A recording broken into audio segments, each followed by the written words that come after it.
Okay. Oh.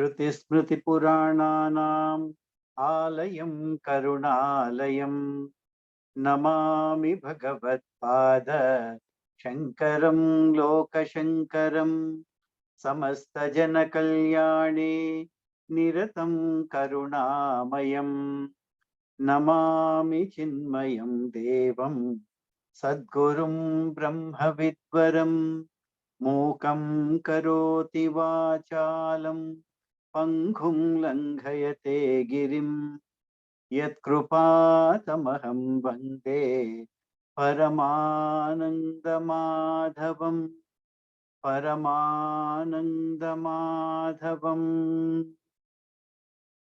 नमः श्रीशङ्करानन्द गुरुपादाम्बुजन्मने सविलासमहामोह ग्राहग्रासैककर्मणे.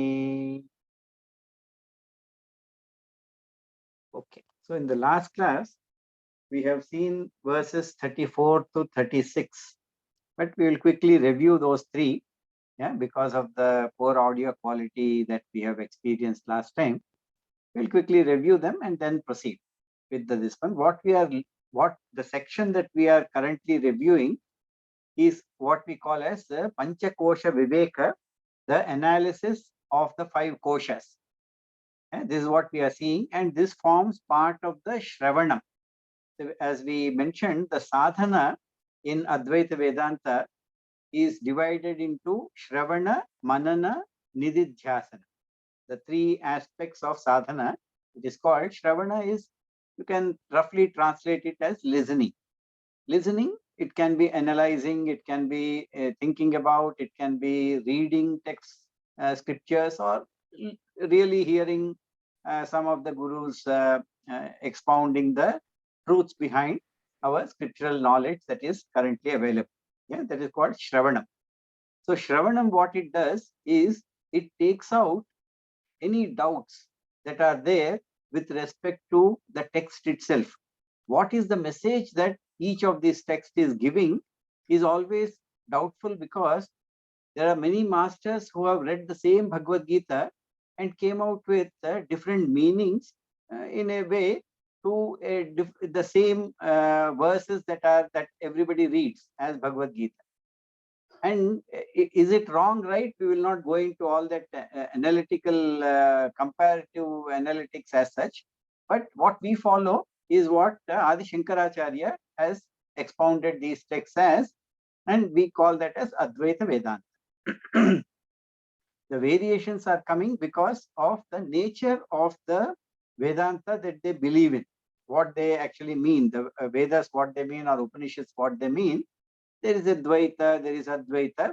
They are broadly divided into these 2. And what we follow is Advaita. And don't think we are only one who follow. Even Visishta Advaita, for example, also thinks about one, but there are some variations too between what Ramanujacharya has expounded, the same text, vis-a-vis what Shankaracharya expounded.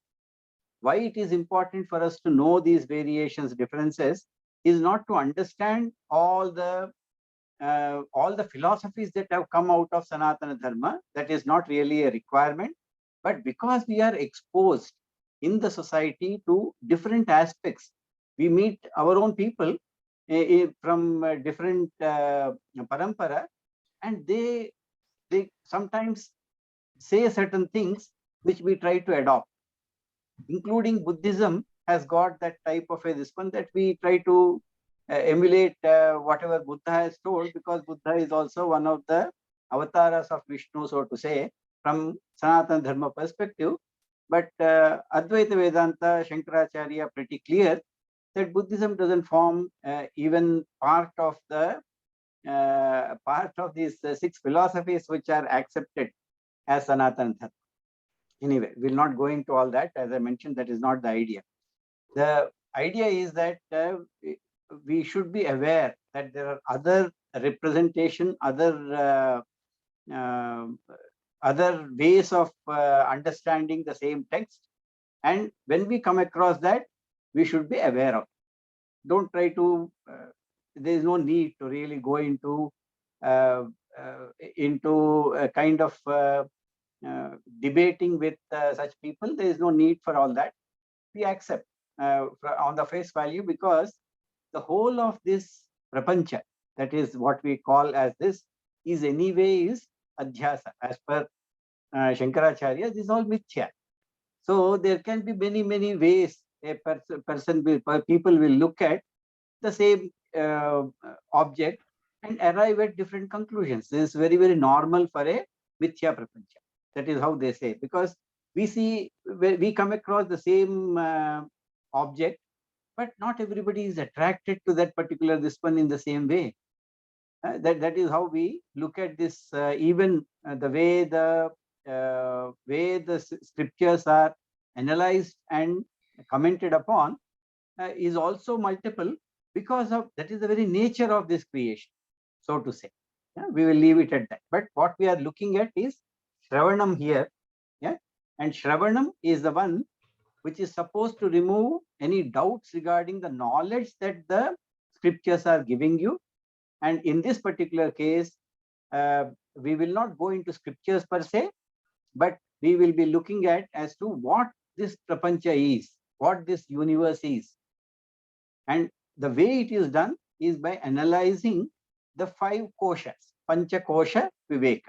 5 koshas are, it is told in the last this one, in the verse 33 itself, annam prano mayo buddhiri anandaischiti panchate.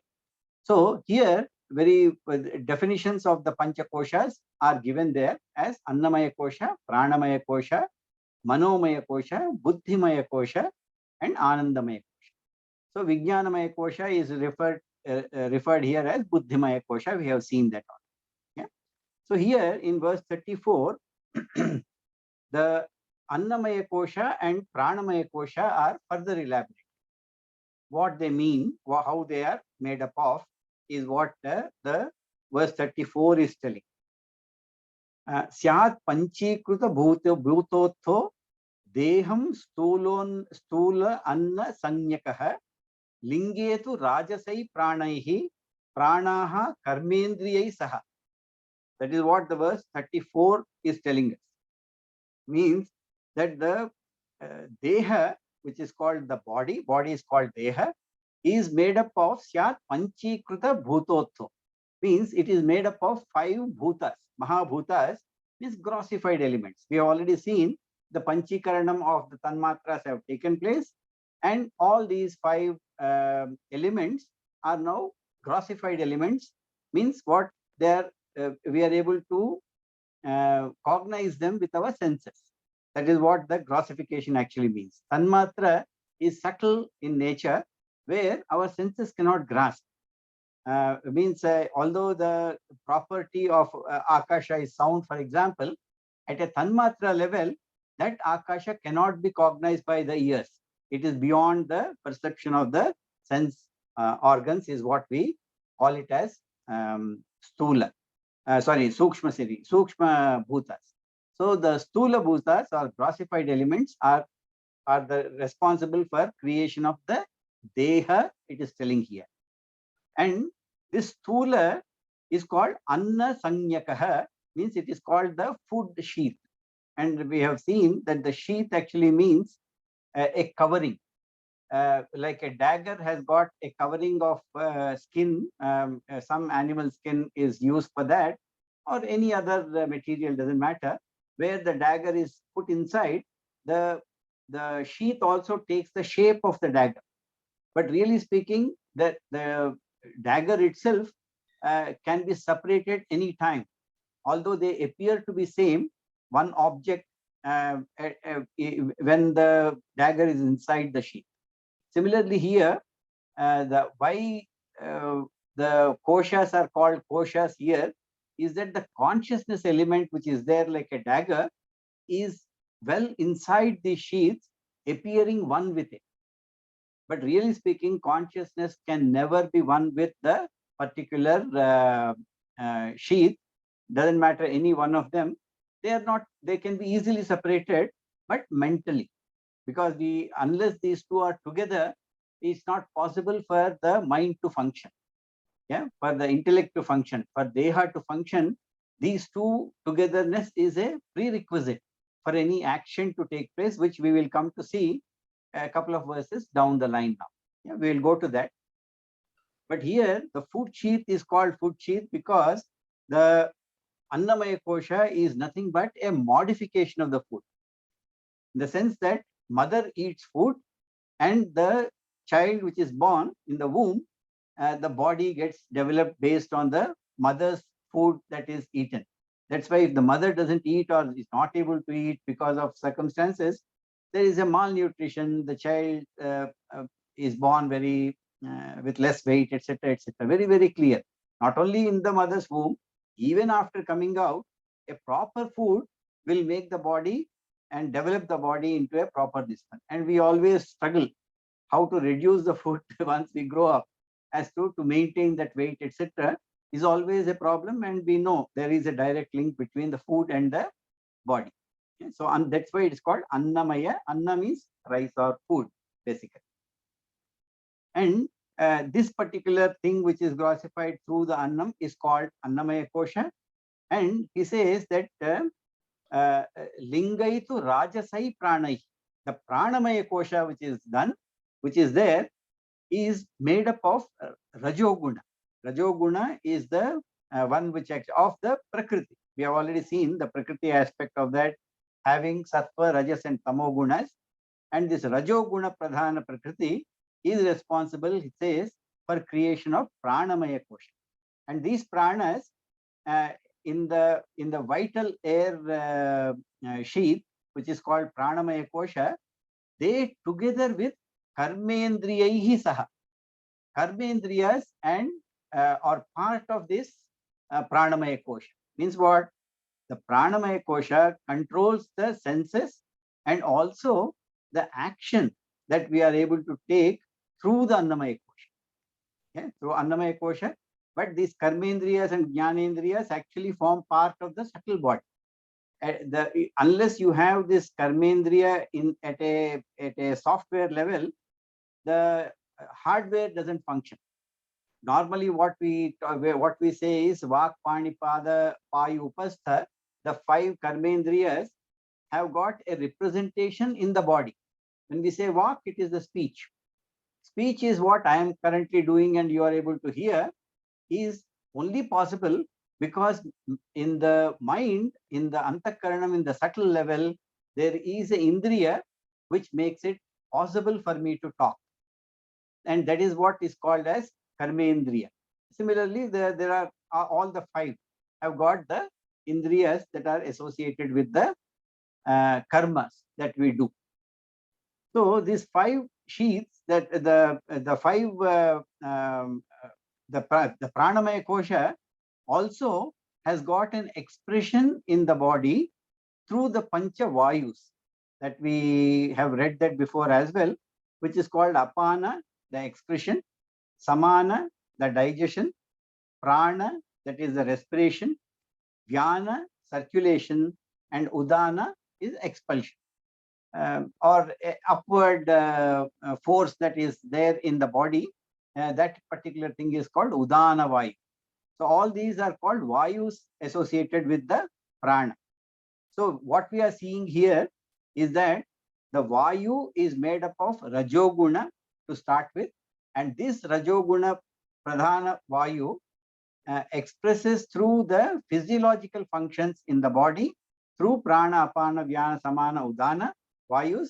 And apart from that, together with the because it is Rajoguna. Why it is Rajoguna? Because it is action oriented. Prana is action oriented, and that is the reason prana gives the 5 sheaths, especially Annamaya and other sheaths.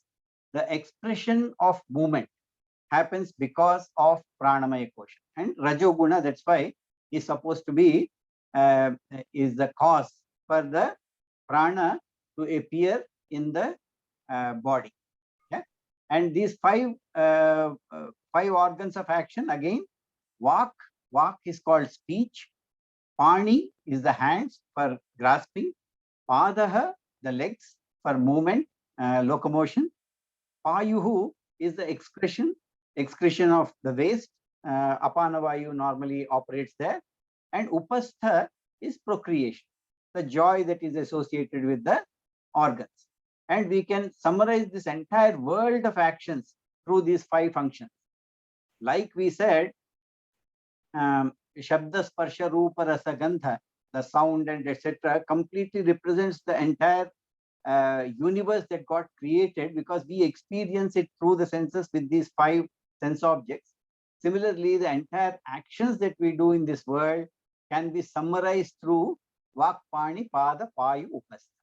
That is what is the nature of this particular aspect that we are seeing, and hence these 5 are called Karmendriyas. Okay. Any questions there?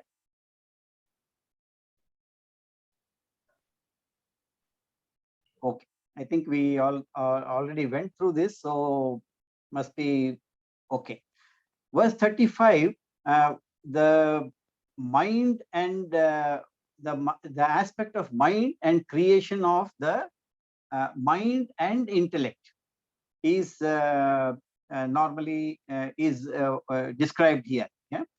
Satvikai dheendriyai sakam vimarshatma manomayah taireva sakam vijnanamayo dhir nischayatmika.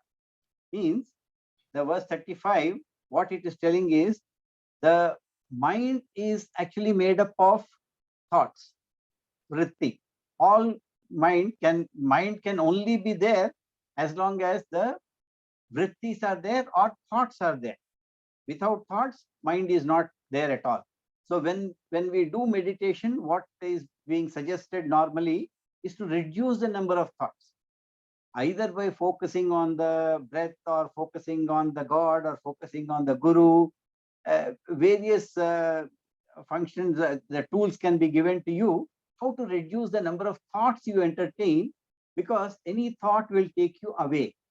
Thoughts are normally outgoing by nature, and what we require is a thought which is incoming, which is Brahmakara vritti, what we call. That also is a vritti, but that is the sadhana, that is the practice one has to do in terms of internalizing the vision, which is normally outgoing by very nature. So here it says that the mind and 5 sense organs of knowledge, the indriya are the organs of knowledge associated with the subtle body. Once again, like karmendriyas have got the indriyas themselves are part of the subtle body, the mind. However, their expression is through the instruments in the physical body. So, for example, the indriya of the sight, the expression is through our eyes, and we are able to grasp the form from outside, color, form, light, etc. They form the sense objects for the eye to grasp, and the indriya inside is the one which is able to grasp this particular thing which is coming through physical eye. Yeah? So indriyas are actually software, whereas the hardware is your physical eye, which is there on the physical body, and the objects are outside in the world. So I'm able to cognize this world of form, color, and light through my eye, but indriya is sitting inside. So similarly here, we have 5 different organs of knowledge that we have seen already. Yeah, Shabda, Sparsha, Rupa, Rasa, Gandha are the ones which we are able to appreciate and experience because of these organs of knowledge. Because this is the knowledge of the world comes through these 5 sense organs. And inside we have the thought process for these, when these sense objects come from outside, we are able to cognize this through our mind in the form of thoughts. So here the thoughts are now further subdivided into two classes. One, it says, is vimarshatmika. Vimarshatmika is sankalpa vikalpa, is the word which our Swamijis normally use, is sankalpa vikalpa, means I am not able to come to a firm decision with this type of thoughts. Some sense object has come, some sensation has come inside. Now I want to understand whether I like it or I don't like it, whether it is my raga or dvesha, which this particular aspect will be connected to, I don't know at that particular time. So when I am debating whether this is a good for me or bad for me, this particular thought or the object that has come inside, at that time the nature of the thought is normally in a flux. It is not very stable. So mind always is the one which throws up emotions, like the anger, jealousy, etc. They come because the mind is in that particular wavelength. But once I decide upon how I will deal with the thought that has come inside, more decisive in nature, that is called Vijnanamaya Kosha, or in this particular text, it is called as Dhi Indriya. Yeah, Dhimaya Kosha. So it is called Vijnanamaya Kosha, realistic. So Vijnanamaya Kosha is more in terms of Dhi, and it is Nischayatmika. Nischayatmika, very by nature, it is decisive. Once I don't have any doubt in terms of, it may not be favorable to me, but still I have come to a conclusion that this is what it is. And I am now ready to deal with it in terms of my own way of expressions and actions. That particular aspect of the mind is called Nischayatmika Buddhi, and that is particular thing refers to Vijnanamaya Kosha. Okay? So here, and it says both the mind and the intellect, both of them, they come out of Satvikaihi Indriyahi Sakam. Both of them are because of Sattva. Sattva nature of, or Sattva Guna is responsible for the creation of your mind as well as intellect. Despite the fact that mind has got a wavering nature and intellect has got a decisive nature, both of them finds as thoughts, and both of them are important for me to gain the knowledge. Using the 5 sense organs of knowledge, I am able to gain the knowledge of the universe, of the objects outside, including the scriptural knowledge. Or Shravanam that I am currently doing is possible only because of this mind and intellect. And anything that helps you in, or of the nature of the knowledge gathering, must be made up of Sattva Guna. So both of them are made up of Sattva Guna. Yeah? So it says that Satvikaihi Indriyahi Sakam. Indriyahi Sakam.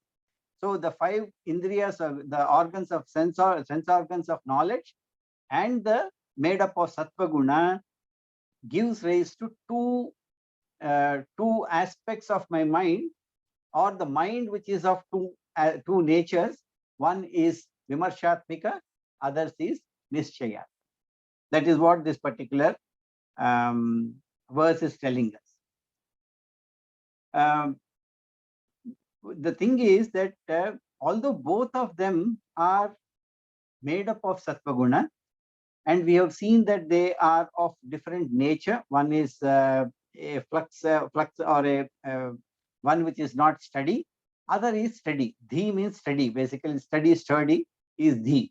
So once the nature of the thought becomes sturdy or steady, we call it as Vijnanamaya Kosha. So to say, unless there is a associated feeling of I-ness, I will not be able to associate myself either with a thought which is not steady, giving rise to a different negative emotions, of Kama, Krodha, Lobha, Moha, Mada, Matsarya, the 6 negative aspects that come with the mind, like anger, jealousy, etc., etc. The 6 of them, I think we all know that.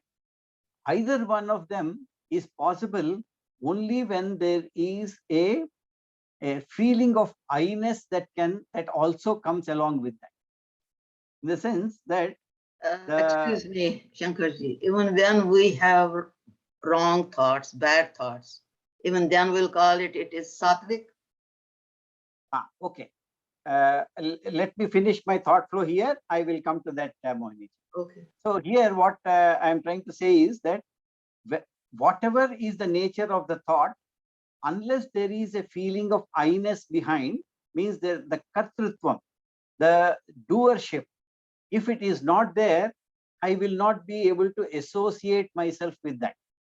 Even if I am telling, oh, I am not clear what to do, I don't know what to do, always that I precedes don't know. Even if I say that I know what to do, once the intellect comes into picture, I precedes that particular thought flow also.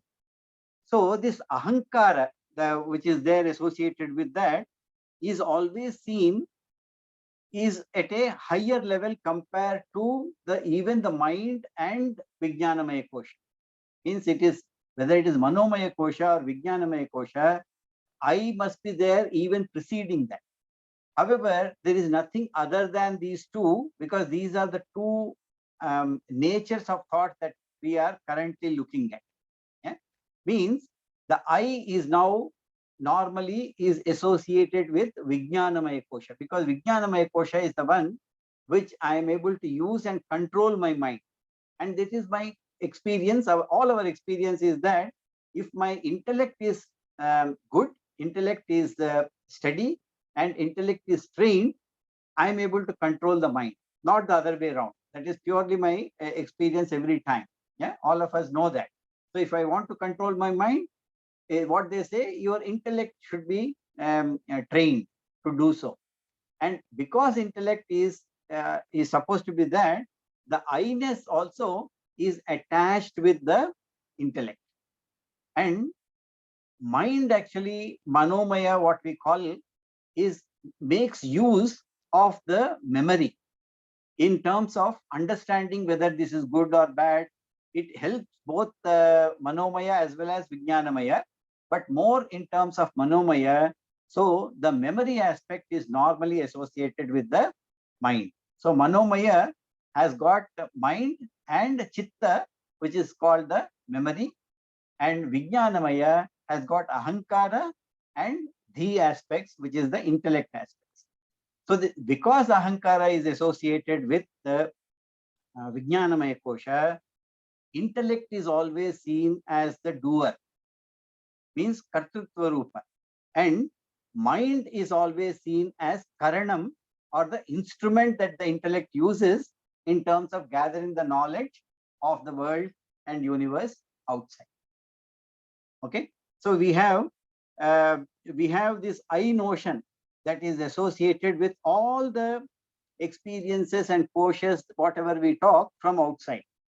What I'm saying is, if Annamaya Kosha, I feel that I am a man, I am tall, I'm short, I'm thick, I'm thin, doesn't matter. All those aspects which come associated with Annamaya and the I associated with that is a very essential.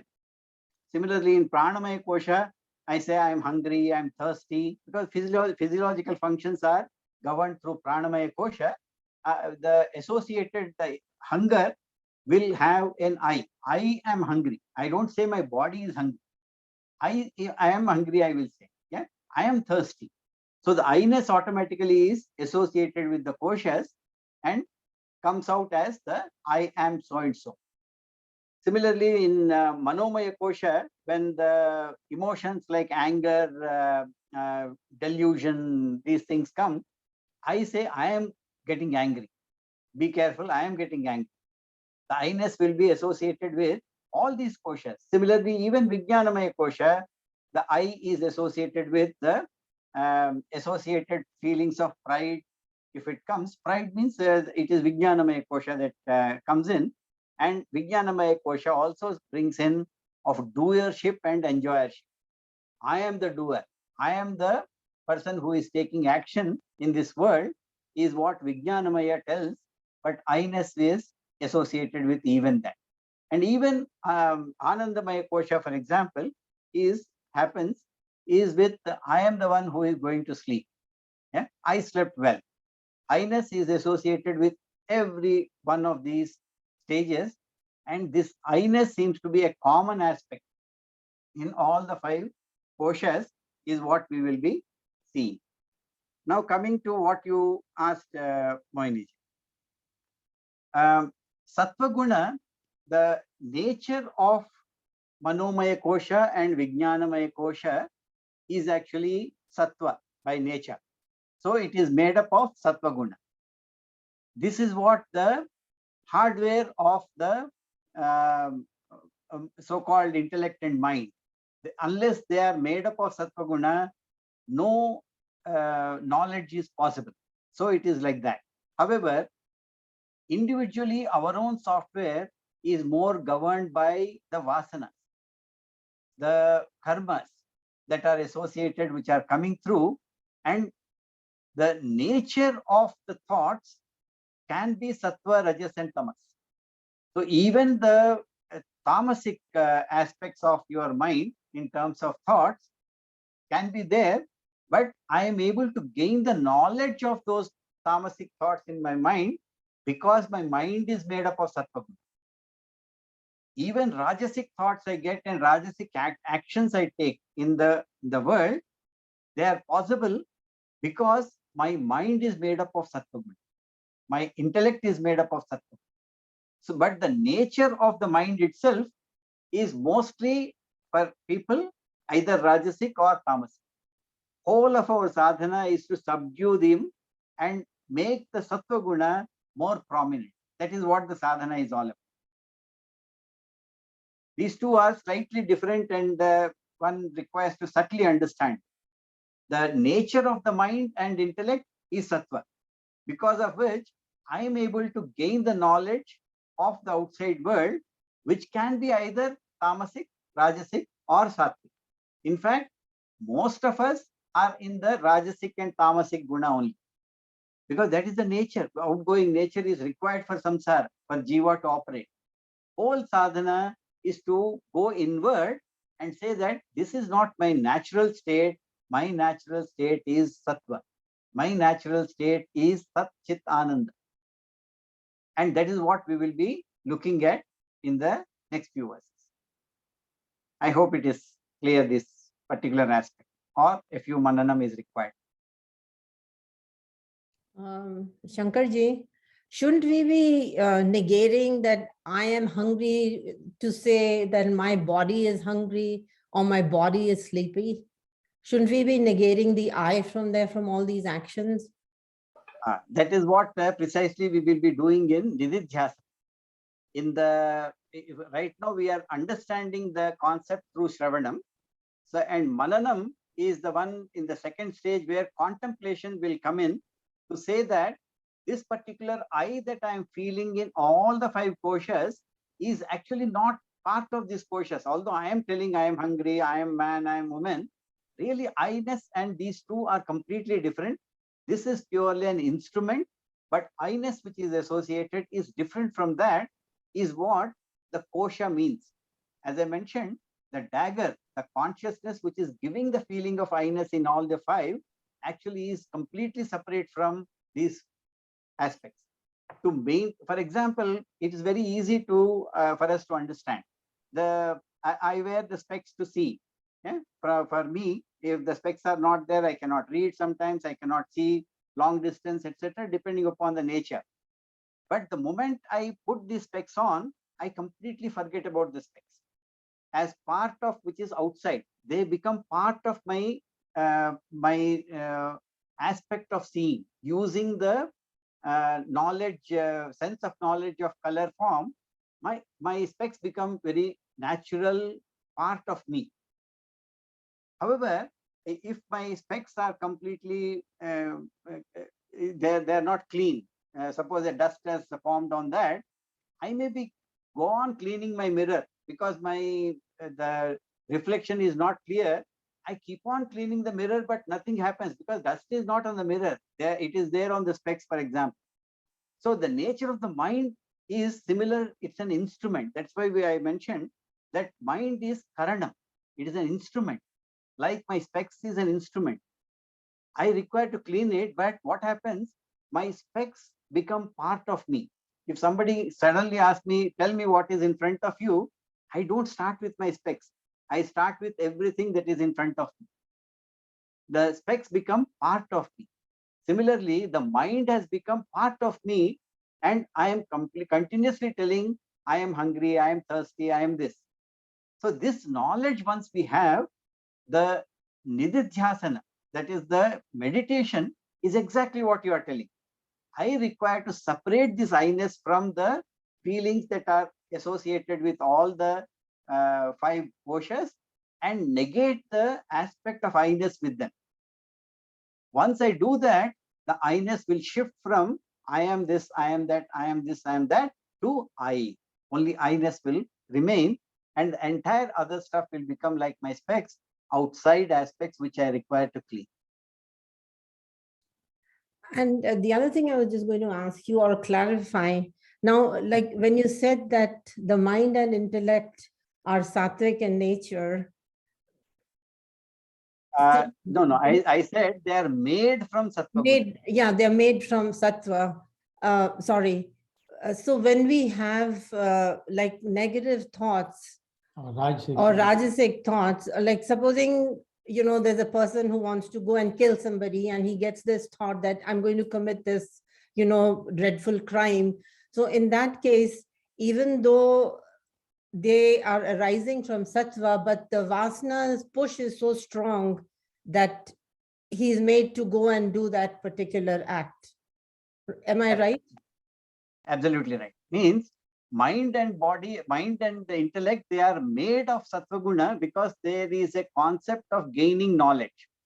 The knowledge can be a negative knowledge, knowledge can be a positive knowledge, knowledge can be no knowledge.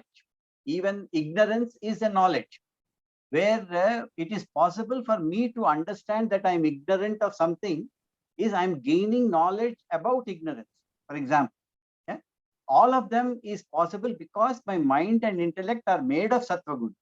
However, the software that is operating that particular computer made of sattva guna is corrupted one, is made up of either tamoguna or rajoguna most of the time.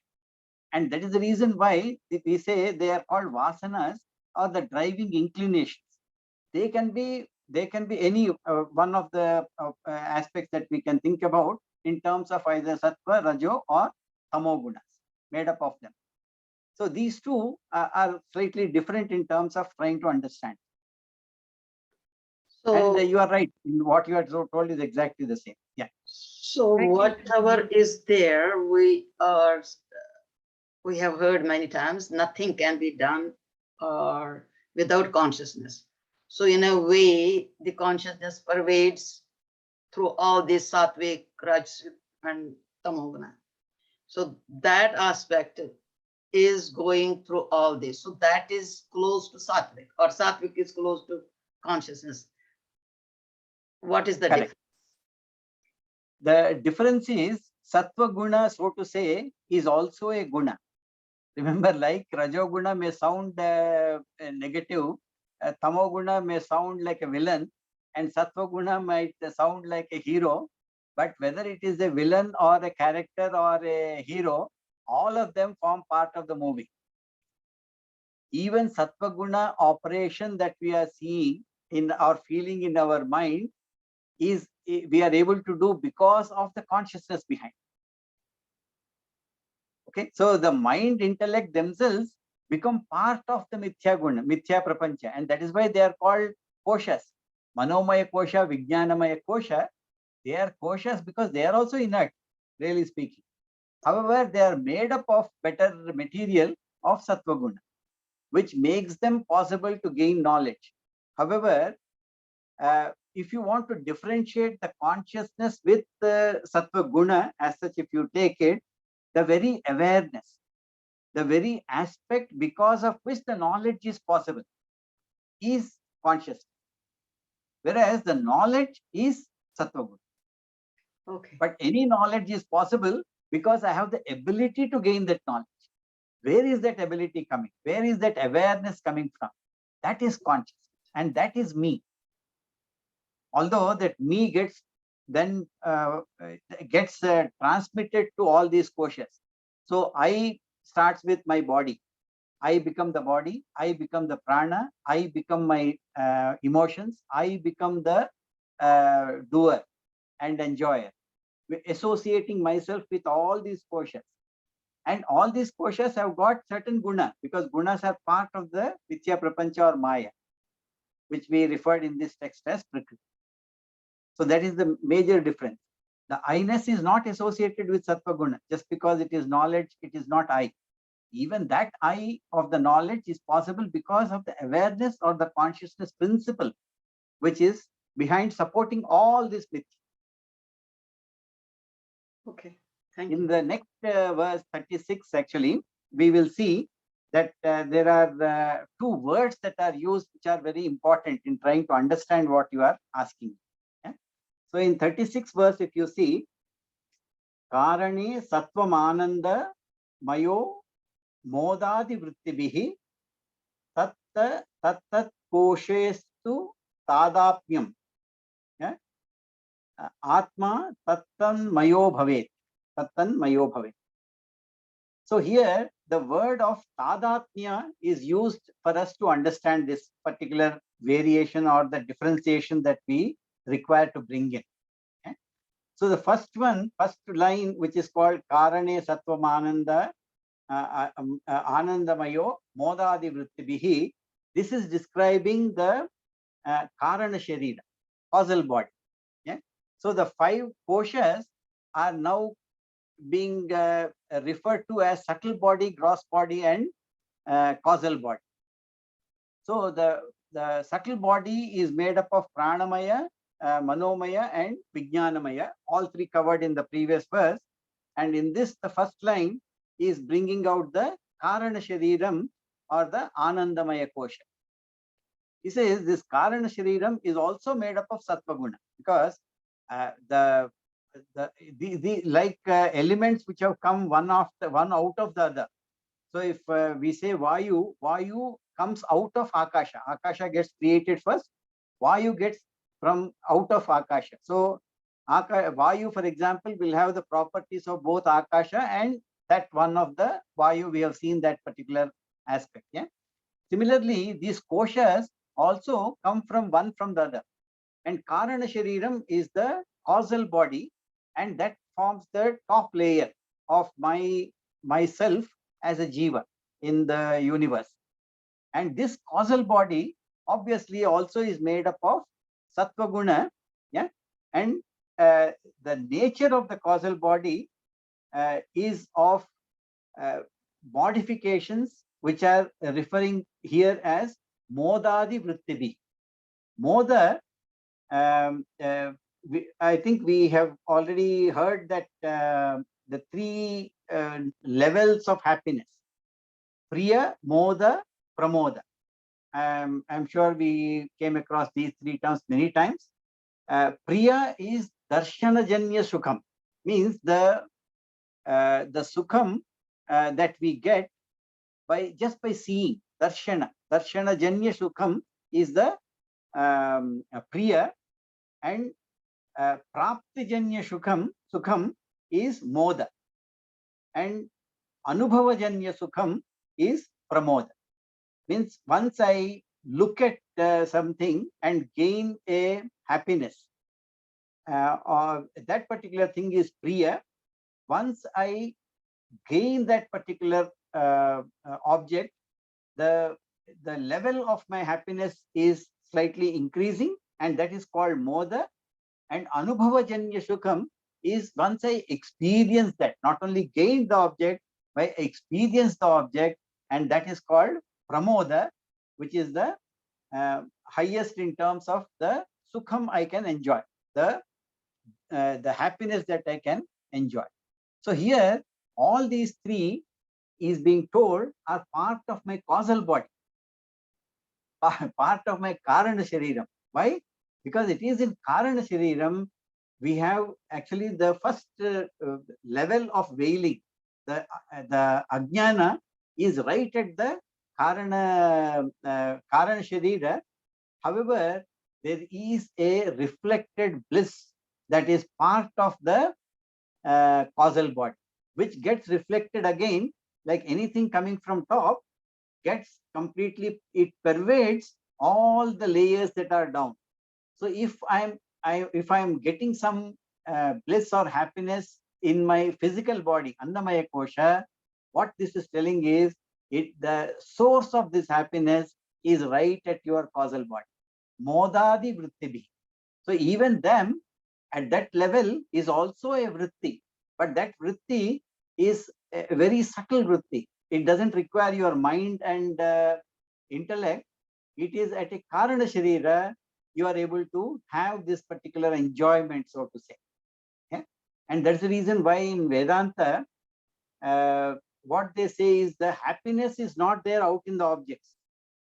You are, by gaining some object through your action and desire, you, once you gain that particular object and you experience it, why you are feeling that happiness is not because of the object. It is only because at that particular time, your mind is fully devoid of any thoughts. I don't have any desire at that particular thought, because whole of my mind is associated with gaining of this particular object. Because of the lack of thoughts, lack of desire in your mind, the modadi vritti of the causal body kind of permeates and it is experienced. So it is not in the object, but it is inside me where the joy is there. Very, very important aspect in terms of understanding the nature of me. Because normally what we do, we think the happiness is in gaining outside objects. Even, for example, the knowledge of the scriptures, for example, is coming out as if I am enjoying this particular knowledge that is coming into my mind of the scriptures, is also part, because at that particular time, if I understand a concept, my mind brightens up. I feel very happy. Oh, today I gained something, this particular knowledge. What it does is at that particular moment, all my desire even to gain the knowledge is completely gone, because I gained something which I feel I gained something, that particular knowledge. And that is the reason why that Moda Pramoda, Priya Moda Pramoda, they become active through your causal body, and you feel that at different layers of your questions. So here is telling that causal body, the nature of the causal body is ignorance. We know that, but it is made up of sattva guna, which makes it possible for me to gain the knowledge of that ignorance. And not only that, the reflected consciousness in my causal body gives me access to the bliss nature, the Satchit Ananda, that Ananda or Ananta nature of me allows me to feel happy, even in the koshas. That is what it says, Modadi Vrittibi. And the second line, I think, is very important. The word Tadapya is used here. Tadapyam. Tadapyam is, what happens is, because the nature of my koshas is inert, we all know by reading and gaining knowledge through the scriptures. Yeah? And through my experience as well, once I start analyzing, I can easily make out these particular layers, the sheath that I call, are actually not conscious, they are inert by nature.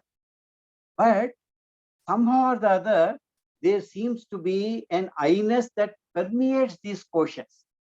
So this particular nature of the false conclusion that the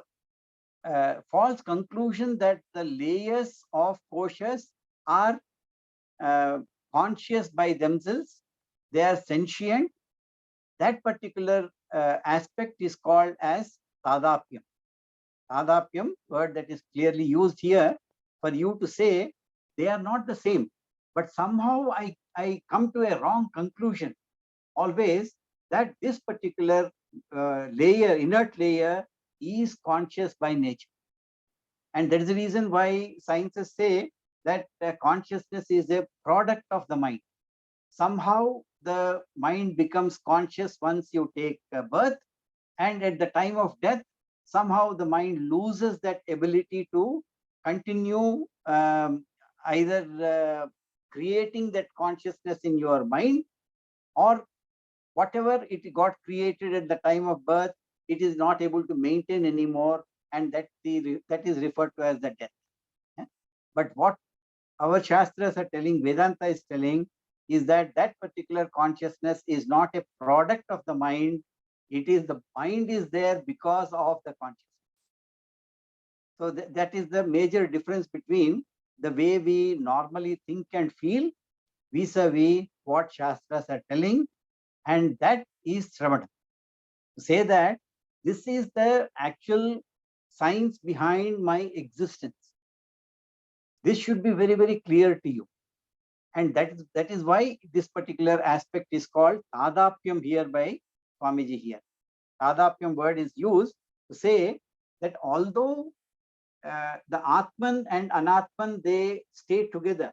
Really speaking, Atman doesn't have any problem with this Anatma or the inert layers that are very close to it, making it appear as if it is part of this. It doesn't have any problem. However, unless they come together, this consciousness and the inert layers, they come together, no action is possible in the outside world. How do I know? Because even, for example, when I am in deep sleep in my causal world, Anandamaya Kosha, there is no world available for me to experience. Completely it is gone. So the inert layers of the Annamaya Kosha, Pranamaya Kosha, Manomaya Kosha, Vijnanamaya Kosha, they become very important layers through which the consciousness somehow is getting mixed up, which we call it as Tadapyam, making the inert layers appear as if it is conscious. And unless you completely merge these two together, no action is possible from the outside world, in the outside world. And this particular aspect of complete mixing up of these two is called Tanmayatvam. So these two terms you will come across in many texts, Tadapyam and Tanmayatvam. Tadapyam is a conclusion, wrong conclusion that the inert layers are conscious. Tanmayatvam is something where in you don't have a choiceless understanding of them together being one is Tanmayatvam. The only way we can come out of this particular aspect is by knowing the very nature. So the fact that the Swamiji is using the word of Tanmayatvam, Tadapyam here, to indicate that the layers are inert, somehow the consciousness is appearing in them as part of it, through which, because of which, we are arriving at a wrong conclusion. Yeah, and we will see as to how we should come out of this. Yeah, how do I come out of this? And there are two ways of understanding this once again. Yeah, one is at an intellectual level. I must now, like how Vinitaji was telling, somehow I must divide myself of the I-ness associated with these koshas. Yeah, and that is what we call it as Pancha Kosha Viveka. And one of the very popular techniques that are available in all the Upanishads, really speaking, is what we call as Anvaya Vyatireka, a technique that we, the Swamijis use or the texts use in order for us to intellectually separate them. To say that although currently I am in Tanmayatvam stage, This word Tanmayatvam, I think I mentioned in the last class as well. This Tanmayatvam word is used even in our regular day-to-day worldly experience. Suppose somebody is listening to a wonderful music by Lata Mangeshkar. Unfortunately, we lost her recently. But suppose there is a wonderful songs, one after other, they are coming, and a person who is a Lataji's fan completely gets immersed in that music. Doesn't matter whether it is Lata or anybody, completely immersed in that music, where there are people there shouting here, going on, kitchen, there is a smell coming, but the person is completely absorbed in that. And we call that stage as Tanmayat. Is completely into the music. Yeah? So similarly here, although I am not music, yeah, because I can easily come out of it and go into other aspects of my life. But at that given time, there is no difference between me and the music. And I am devoid of cognition of all other my sense objects. There is a smell coming, I am not bothered. There is a beautiful picture in front of me, I am not bothered. So all other aspects become this one, and only my conclusion, my absorption is in the music, and that state is called tanmayat. Yeah, even this is used, this particular word. So here, tanmayatvam is used, whereas in Advaita Vedanta in slightly negative way, in the sense that because of that tanmayatvam, I am not able to separate out my consciousness with the inert layers. And how do I come out of it is the Anvaya Vyatireka, which is coming in verse 37. I'll quickly read and give a quick this one, and we will stop the class after. Yeah, we have 2 more minutes. Anvaya Vyatirekaabhyam Panchakosha Vivekatah Swatmanam Tata Uddhrutya Param Brahma Prapadyate. So as I mentioned, Anvaya Vyatireka, the method that we will use in terms of understanding or analyzing the Panchakoshas is through Anvaya. Anvaya means presence, and Vyatireka means absence. A continuous, incessant presence is called as Anvaya, and something which was present but not really, and once we experience an absence of something, it is called Vyatireka. Absence and presence. Presence is Anvaya, absence is Vyatireka. We will use this method, it says, Panchakosha Vivekata. To discrimination of the 5 sheets, we will use this particular technique. It is used, Swatmanam. Why I should do this? For us to understand one's own self. Swa Atmanam Tataha, these sheets.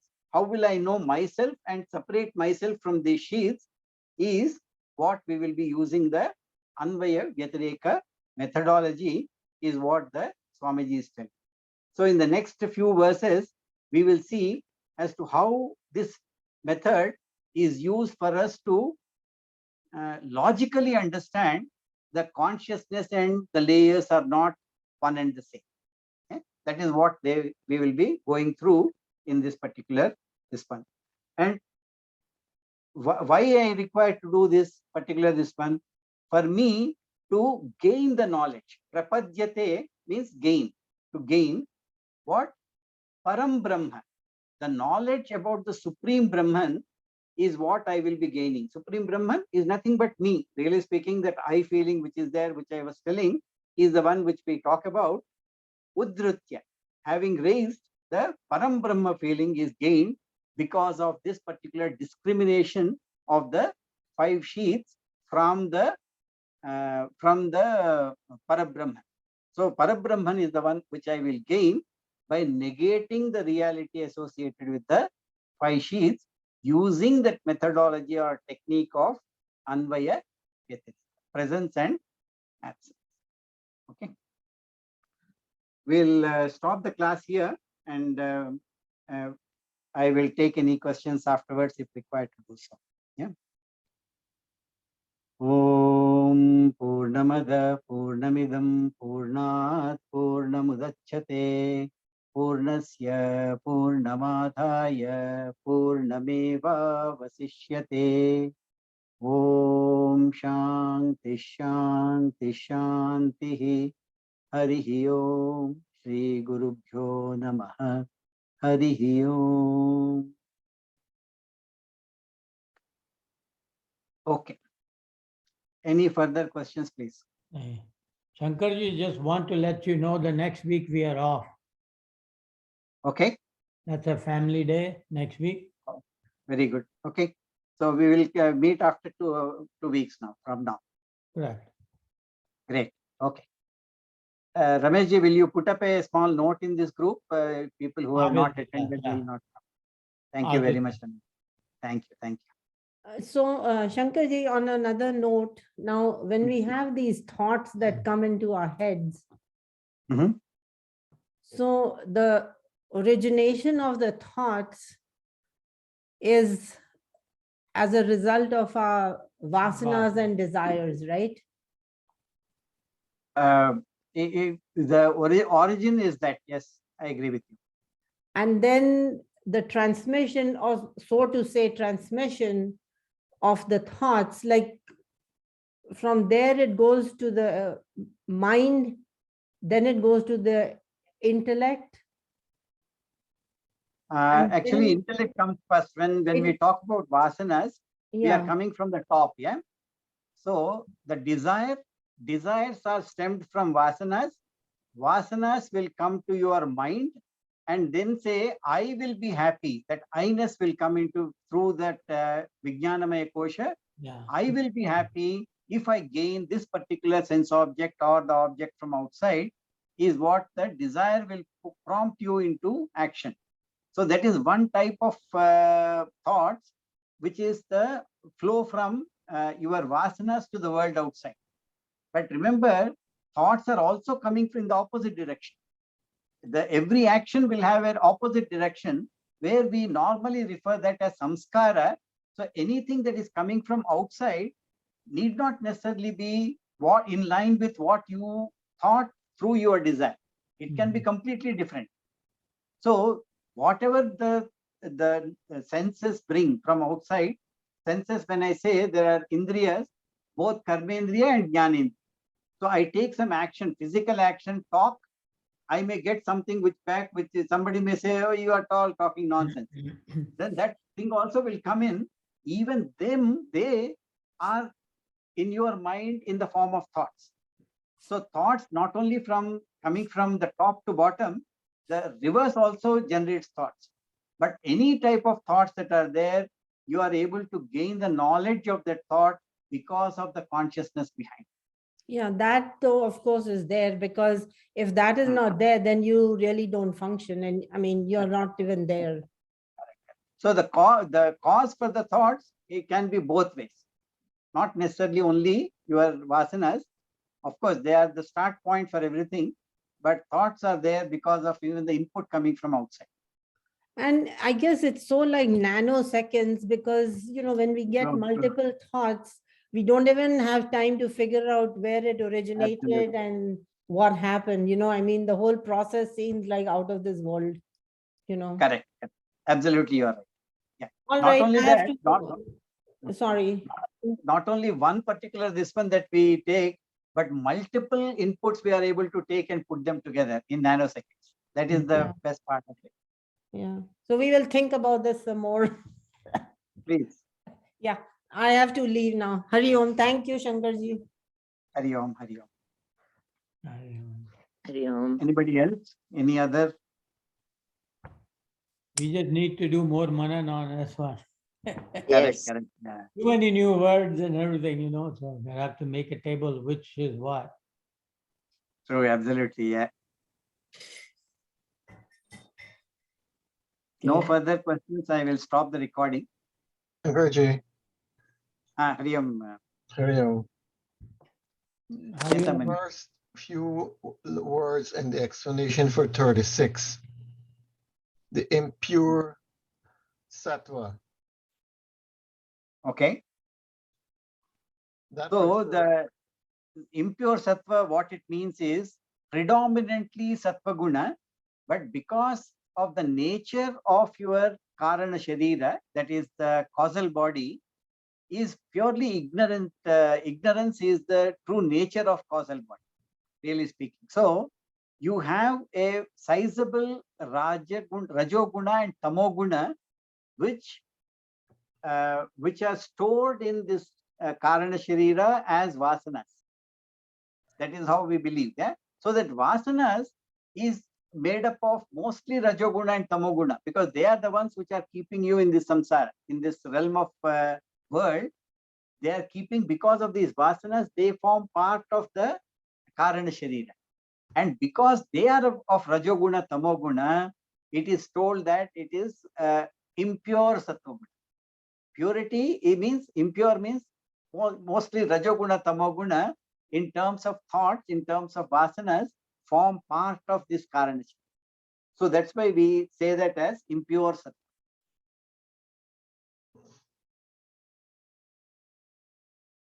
So And that, same vasanas, Abhimaniji, will form part of your Vijnanamaya Kosha, Manomaya Kosha as well, because they are the ones which are then further triggering the desires. The type of desires you have in your mind is because of these vasanas. So actually there is a, because you asked this question, I'm telling, otherwise I don't want to confuse basically, but the vasanas in some text form part of Vijnanamaya Kosha. Some texts say, no, vasanas form part of the Karana Sharira. So at a subtle level, they form part of Karana Sharira and is called sattva, impure Sattva. But really speaking, they are not still in a form which can be recognized, which can be cognized. Once they are in Karana Sharira stage, your senses cannot gain knowledge of them. They are so subtle. However, it becomes part of impure Sattva. Whereas vasanas in terms of understandable thoughts means, by a desire, I say, suppose I am getting continuous desire to go visit Tirupati Balaji or to Kashi Vishwanath Mandir. So I see that my inclination today, vasana, is more sattva by nature, sattvic in nature. But if I want to take up action oriented, I want to run 5 kilometers and come, that means it's rajasic by nature. And if suppose I gain the desire to only sleep throughout the day, tamasic by nature, that inclination that I am talking about. It is more recognizable in your Vijnanamaya Kosha. It is not recognizable in your Karana Sharira or causal body. So at that level, we say it is impure Sattva. We don't know how much it is there, but when they percolate down to your Vijnanamaya Kosha, they are more understandable in terms of Sattva, Rajas and Tamas. So in some texts, for example, in Viveka Chudamani, the inclinations, the vasanas, form part of Vijnanamaya Kosha, because that is what he is trying to explain. Both are written. And if you go to Tattva Bodha, for example, the vasanas form part of your Karana Sharira. No need to get confused as such with all these nuances per se, but it's only question. Same Shankaracharya wrote both the texts. Idea is that when they are at a causal level, they are very, very subtle. They form actually part of Sattva Guna, but a Malina Sattva. Means it is a contaminated Sattva. Whereas in Vijnanamaya Kosha, same inclinations, vasanas, become more recognizable because they immediately give you a kind of a desire. So I'm still not able to really see vasanas per se or perceive them, but it is easy for me to understand. Okay. I am giving a bit more answer than what you asked for, but I think that's important for us to understand this difference. yeah. Thank you. Abhimanyu, I had to ask you a question. Do you have one more book of this text we are studying these days? Tattva Viveka? Yes. Yeah, I think we have. Okay, I will come and get it. I do not know where I placed mine. I'm sorry. So Okay. I'll come one of these days and Yeah. get it from your home. Okay. Sure, okay. It's at your home, right? I think so. Okay, good. If not, I'll check. I called before you come, so I'll make sure I have it. Okay, good. Okay. Thank you. Thank you. Okay. Hari Om. Hari Om.